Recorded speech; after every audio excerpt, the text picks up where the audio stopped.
Wahabi ini mengapa menjadi ancaman bagi kita? Dalam sabda Rasulullah SAW, yamruqun muruk, keluar dari agama. Kok dikatakan keluar dari agama? Yang dipuji-puji oleh Wahabi ini bukan Rasulullah, bukan para sahabat, bukan ulama salaf. Siapa yang dipuji-puji? Yang dipuji-puji oleh mereka Abu Jahal dan Abu Lahab. Itu yang disebut tauhid rububiyah uluhiyah. Muhammad bin Abdul Wahab An-Najdi di dalam Kasyfus Syubhat, dia menganggap orang musyrik itu lebih bagus daripada orang Islam. Ketahuilah, sesungguhnya syiriknya orang-orang dulu macam Abu Jahal dan Abu Lahab lebih ringan daripada syiriknya orang Islam yang ada sekarang. Ada ulama Wahabi dari Saudi Arabia, namanya Syekh Ahmad bin Muhammad Bashmil, menulis kitab bertajuk Kaifa Nafhamut Tauhid. Dia mengatakan tauhidu Abi Jahlin wa Abi Lahabin. I'tiqad Wahabi bahwa Abu Jahal dan Abu Lahab seorang yang bertauhid. Mengapa dikatakan orang yang bertauhid? Sesungguhnya Abu Jahal dan Abu Lahab dan orang-orang musyrik yang seagama dengan mereka berdua selalu mentauhidkan Allah secara rububiyah. Jadi imannya Abu Jahal dan Abu Lahab menurut mereka lebih tinggi, lebih afdal, lebih utama daripada imannya umat Islam yang bertawassul. Sang Kiai menukil sebuah kitab yang berjudul Kaifa Nafhamut Tauhid, menyebutkan Abu Jahal dan Abu Lahab tauhidnya lebih baik daripada muslim yang suka tawasul dan minta syafaat kepada selain Allah. Ada 5 jawaban. Jawaban yang pertama, ini adalah kenyataan. Di satu sisi, orang-orang musyrik dahulu, termasuk Abu Jahal dan Abu Lahab, lebih beriman daripada sebagian orang yang masih mengaku muslim karena 2 alasan. Alasan yang pertama, orang musyrik itu masih percaya Allah yang memberikan rezeki kepada mereka. Allah yang maha kuasa. Tapi, sebagian orang yang mengaku muslim percaya ada pemberi rezeki lain. Contoh, namanya Dewi Sri. Dia yang menumbuhkan tanaman dan menjaga tanaman. Ini lebih parah daripada musyrikin dahulu. Musyrikin dahulu meyakini Allah yang menumbuhkan tanaman. Allah sebutkan di surat Al-Baqarah ayat 22.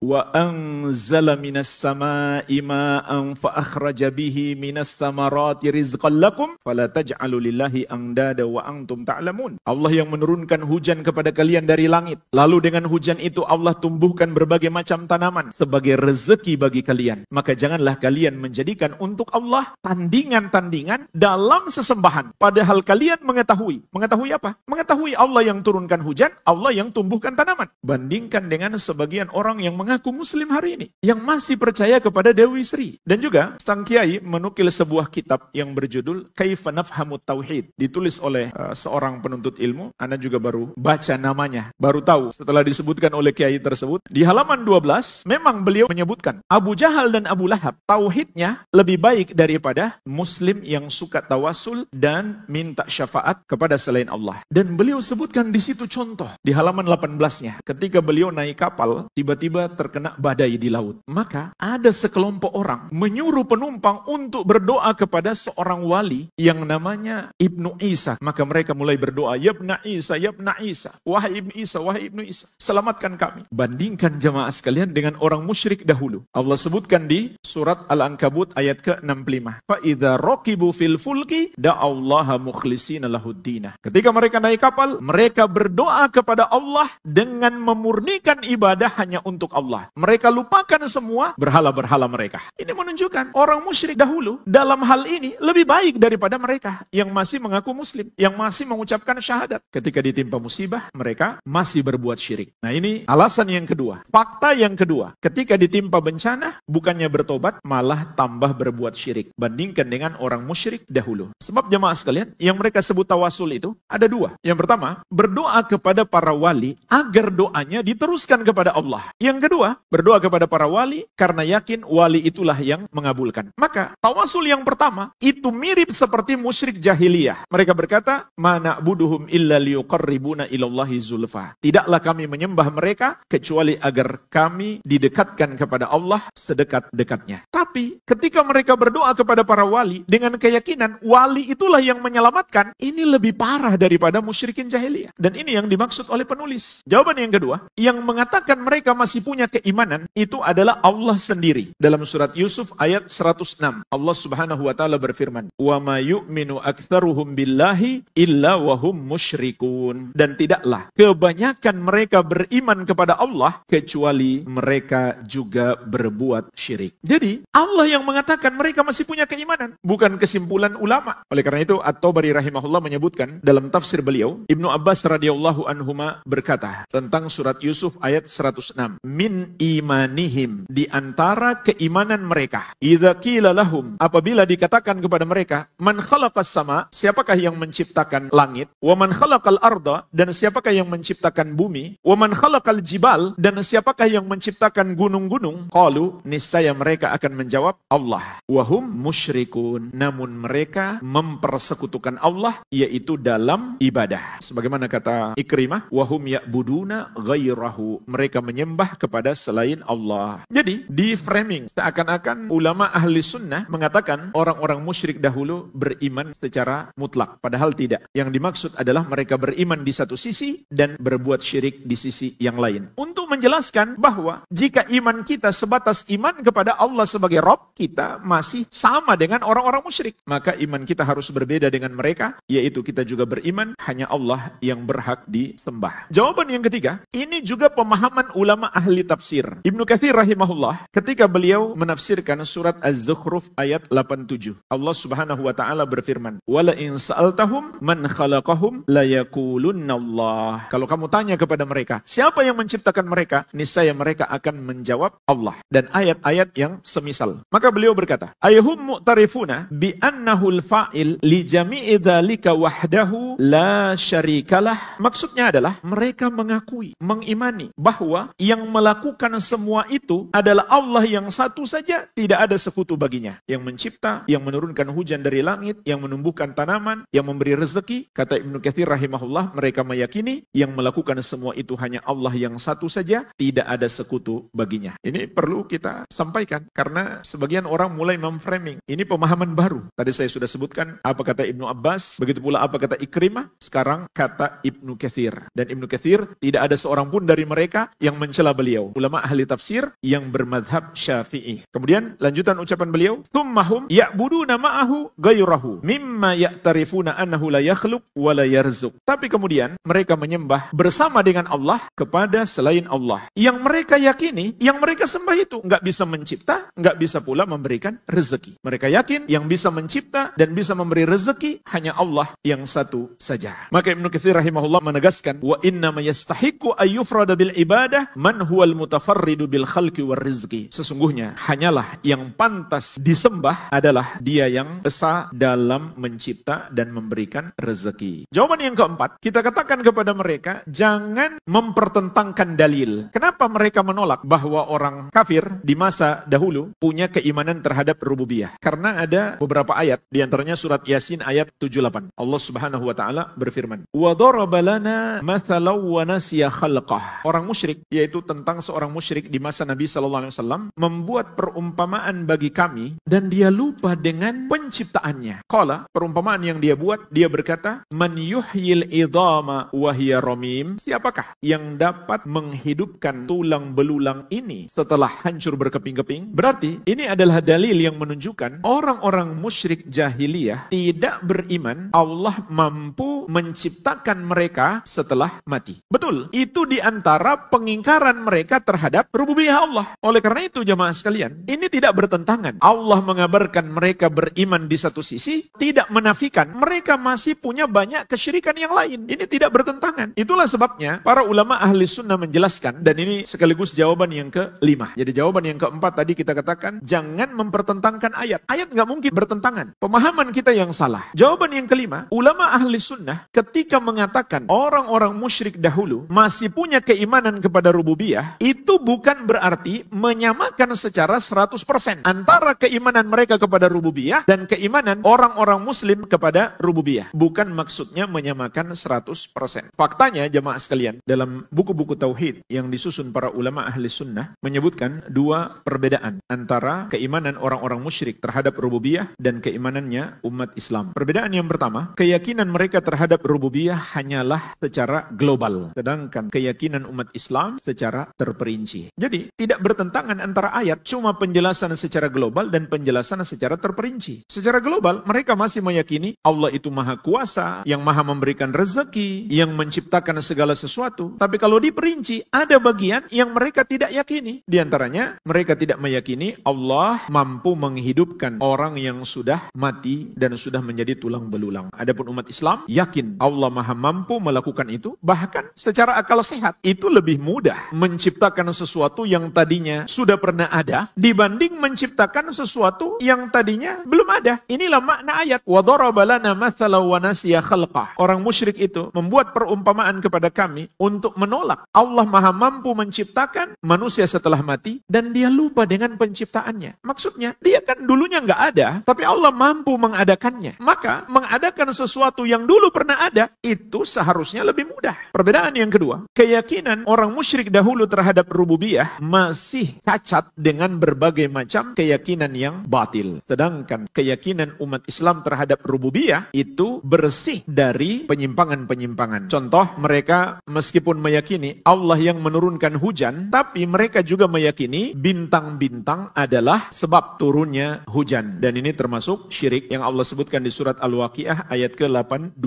Wa taj'aluna rizqakum annakum tukadzibun. Kalian membalas rezeki hujan yang Allah berikan kepada kalian dengan mendustakan Allah, yaitu mereka mengatakan mutirna binau'i kadza wa kadza. Kami diberi hujan dengan sebab bintang ini dan bintang itu. Padahal Allah tidak menetapkan bintang-bintang itu sebagai sebab turunnya hujan. Berarti keimanan mereka kepada rububiyah tercampur dengan keyakinan-keyakinan yang batil. Al-Amwah menemani ibadahmu juga hijrahmu.